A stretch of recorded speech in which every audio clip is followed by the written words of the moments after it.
तो आइए बच्चों, यह हम शुरू करते हैं 11.5 एक्सरसाइज जो कि क्लास 7 की है। ये आपकी मैथ की एक्सरसाइज है 11.5। इसमें देखिए ध्यान से। सबसे पहले है आपका पाइथागोरस प्रमेय। पाइथागोरस प्रमेय क्या होती है? जो पाइथागोरस प्रमेय होती है वो हमेशा समकोण त्रिभुज में अप्लाई होती है। तो इसकी डेफिनेशन देख लीजिए क्या होता है। समकोण त्रिभुज में कर्ण का वर्ग, जो सबसे बड़ी भुजा होती है वो होती है कर्ण।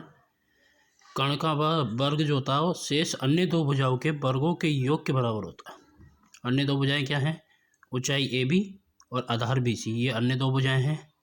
ए बी का वर्ग प्लस बी सी का वर्ग, मतलब इनके वर्गों का योग इस कर्ण जो है यहाँ इसमें फिगर में दिखाया ए सी के बराबर है। तो हमने लिखा ए सी का वर्ग बराबर है ए बी का वर्ग प्लस बी सी का वर्ग। या फिर हम इसे ऐसे भी लिख सकते हैं, कर्ण का वर्ग बराबर हो जाएगा आधार का वर्ग प्लस ऊंचाई का वर्ग। ये हो गया। ये पाइथागोरस प्रमेय होती है। अब इसी के अकॉर्डिंग आपकी पूरी एक्सरसाइज। आपका पहला सवाल है, ए बी सी एक त्रिभुज है जिसका ए समकोण है।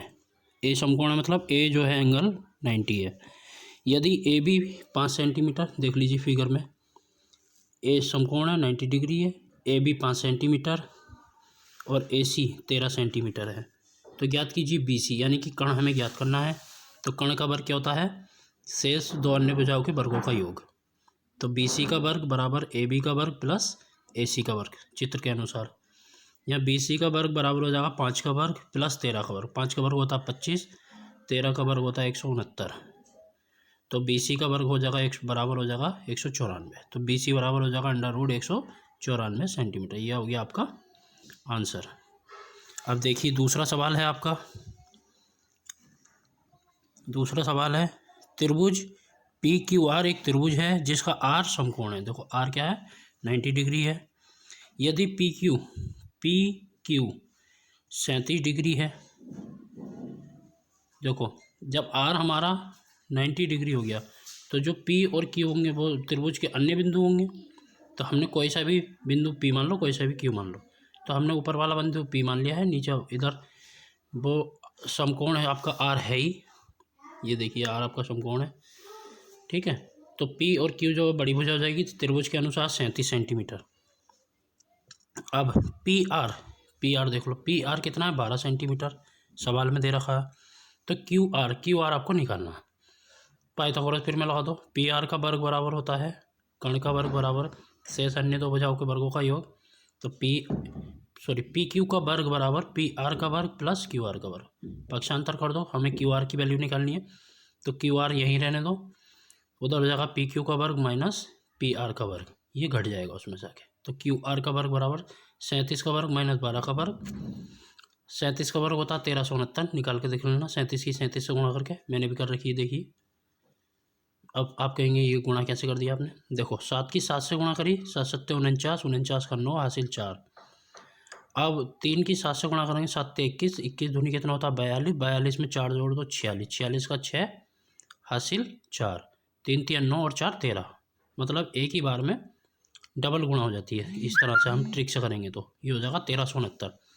तो 37 का वर्ग हो गया 1369 माइनस 12 का वर्ग 144, हमें सभी को याद होगा।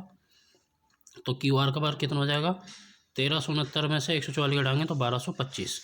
अब क्यू आर बराबर हो जाएगा √1225। 1225 किसका वर्ग होता है? 35 का।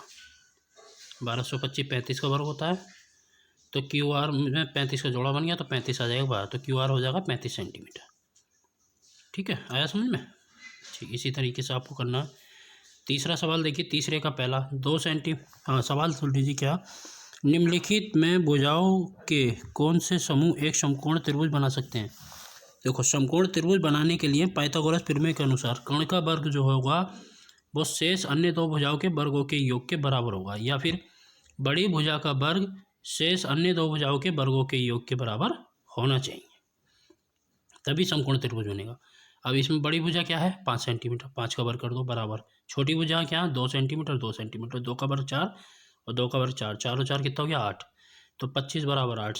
LHS बराबर RHS नहीं है, तो समकोण त्रिभुज नहीं बन सकता, क्योंकि बड़ी भुजा का वर्ग शेष अन्य दो भुजाओं के वर्गों के योग के बराबर नहीं है। ठीक है, समझ गए? इसी तरह आप तीसरे का दूसरा देखिए।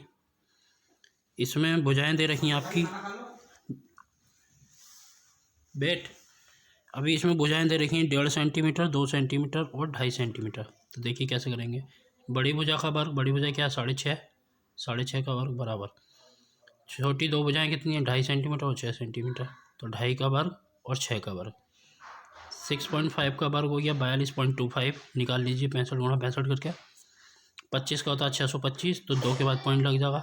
और 6 का होता है 36, तो 42.25 हो गया ये। तो ये भी जोड़कर 42, यानी LHS बराबर हो गया RHS। तो समकोण त्रिभुज बनेगा। चौथा सवाल देखिए। चौथे सवाल में क्या, एक आयताकार बगीचे की माप। देखो आयताकार बगीचा है तो इसकी लंबाई, एक साइड की लंबाई दूसरी साइड के बराबर होगी और चौड़ाई जितनी इधर एक साइड होगी उतनी दूसरी साइड होगी। ठीक है। अब देख लीजिए, जैसे हमने फिगर बनाया है, एक आपका बगीचा बना लिया आयताकार, ABC और डी हमने मेंशन नहीं किया है। क्योंकि हमने क्यों नहीं किया ये पूछिए। बगीचे के एक कोने से, हमने बगीचे के एक कोने से दूसरे कोने पर एक दूरी डाली जिसको हम विकर्ण कहते हैं AC। हमें इस AC का मान निकालना। तो दूरी ज्ञात कीजिए A से लेके B तक की। देखो इसमें एंगल भी आयत में जो होता है एक सभी कोण 90 डिग्री के होते हैं। क्योंकि आयत का जो चारों कोणों का मान जो होता है वो 360 डिग्री होता है। तो प्रत्येक कोना जो होता है आयत का 90 डिग्री का होता है। ठीक है। अब त्रिभुज ABC में देख लीजिए पाइथागोरस प्रमेय से, AC बड़ी भुजा का वर्ग बराबर AB का वर्ग प्लस BC का वर्ग।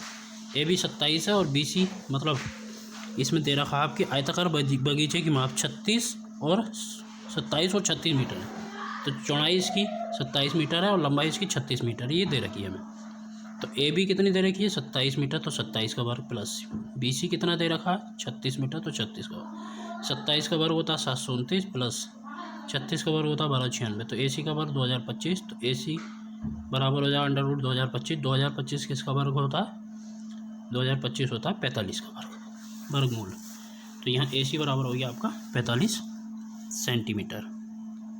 आप इसी प्रकार पाँचवा सवाल देखिए। पाँचवें सवाल में क्या कहा है, एक पेड़ भूमि से 5 मीटर की ऊंचाई पर टूट जाता है।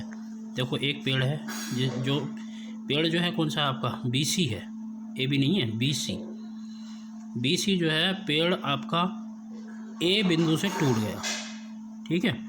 टूटकर उसका ऊपरी सिरा भूमि को उसके आधार से, देखो ऊपरी सिरा जो है क्या C भूमि का जो आधार है 12 सेंटीमीटर से छूता है, 12 मीटर की दूरी पर छूता है। तो पेड़ की पूरी ऊंचाई ज्ञात करनी है। मतलब AB तो हमारा 5 सेंटीमीटर हमें दे रखा, 5 मीटर दे रखा है, BC 12 मीटर है। तो हमें AC निकाल लेना। अगर AC को हम ऊपर को कर देंगे तो ये पूरा पेड़ की लंबाई हो जाएगी। क्योंकि पेड़ जो है हमारा 5 मीटर से टूटा है, ना कि पूरा। अगर पूरा टूटेगा तो फिर हमारा त्रिभुज बनेगा ही नहीं।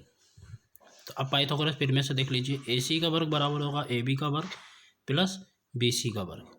अब आप कहेंगे यहाँ पाइथागोरस प्रमेय क्यों लगाइए, क्योंकि कोई भी चीज़ अगर सीधी खड़ी होती है तो वहाँ एंगल हमेशा 90 डिग्री का बनता है। ये आपको ध्यान रखना। कोई खंबा हो, कोई पेड़ हो, अगर वो सीधा खड़ा है तो वो 90 डिग्री पर खड़ा है। इसलिए हम वहाँ पाइथागोरस प्रमेय ही लगाएंगे। अब देखिए AC का वर्ग होगा आपका AB का वर्ग प्लस BC का वर्ग। AB कितना है 5 मीटर का वर्ग प्लस BC कितना 12 का वर्ग। 5 का वर्ग 25, 12 का 144, जोड़ दो 169। तो AC बराबर अंडर रूट 169। 169 किसका वर्गमूल होता है 13 का। तो AC बराबर हो गया आपका 13 मीटर। अब पेड़ की ऊंचाई क्या है AB प्लस AC, दोनों जोड़ेंगे क्योंकि टूटा हुआ भी तो पेड़ ही है जो AC टूटा है। तो AB 5 है और AC आपका 13, तो टोटल हो गया 18 मीटर। ठीक है। इसी तरीके से करना। अब छठा सवाल देखिए, एक आयत की लंबाई 40 सेंटीमीटर है। देखिए आयत की लंबाई क्या है 40 सेंटीमीटर है तथा उसका एक विकर्ण 41 सेंटीमीटर का है। तो इसका परिमाप ज्ञात करना। देखो हमें 40 सेंटीमीटर तो इसकी लंबाई दे रखी है और विकर्ण दे रखा है 41 सेंटीमीटर का। तो लंबाई इधर 40 होगी तो उधर भी 40 होगी, क्योंकि कोई हमें आयत बनानी है तो उसकी लंबाई दूसरी लंबाई के बराबर होती है, चौड़ाई दूसरी चौड़ाई के बराबर होती है। अब यहाँ से हमें क्या निकाल देना है AB निकाल देना है। AB जो है वो CD के बराबर होगा। तो देखिए यहाँ AC का वर्ग होगा AB का वर्ग प्लस BC का वर्ग। AB का वर्ग बराबर हो जाएगा ए बी का वर्ग निकालना तो ए सी का वर्ग बड़ी भुजा का वर्ग माइनस बी सी का वर्ग। बड़ी भुजा क्या 41 का वर्ग माइनस 40 का वर्ग, 41 का वर्ग 1681, 40 का वर्ग 1600। तो 1681 में 1600 घटाया 81, तो ए बी बराबर हो जाए अंडर रूट 81। 81 किसका वर्गमूल होता है 9 का, तो ए बी बराबर हो गया 9 सेंटीमीटर और यही डी सी भी 9 सेंटीमीटर होगा। तो परिमाप क्या होता है चारों भुजाओं का योग, A B plus B C plus C D plus D, यही होता है हमारा परिमाप। परिमाप हमें निकालना। तो 9 + 40 + 9 + 40, क्योंकि देखो ए बी कितना 9 आया हमने निकाला, बी सी कितना 40 दे रखा है, सी डी कितना है 9 हमने निकाला और डी ए कितना 40 इसमें दे रखा है। तो परिमाप कितना हो जाएगा टोटल 98 सेंटीमीटर। इसी तरीके से हम सवाल करते हैं। ठीक है, अब आपकी जो एक्सरसाइज 11 है वो कंप्लीट ख़त्म हो गई है, हमने कंप्लीट करा दी है। अब नेक्स्ट जो आएगा आपका त्रिभुजों की सर्वांग समता, त्रिभुजों की सर्वांग समता के बारे में आप पढ़ेंगे हम। ठीक है,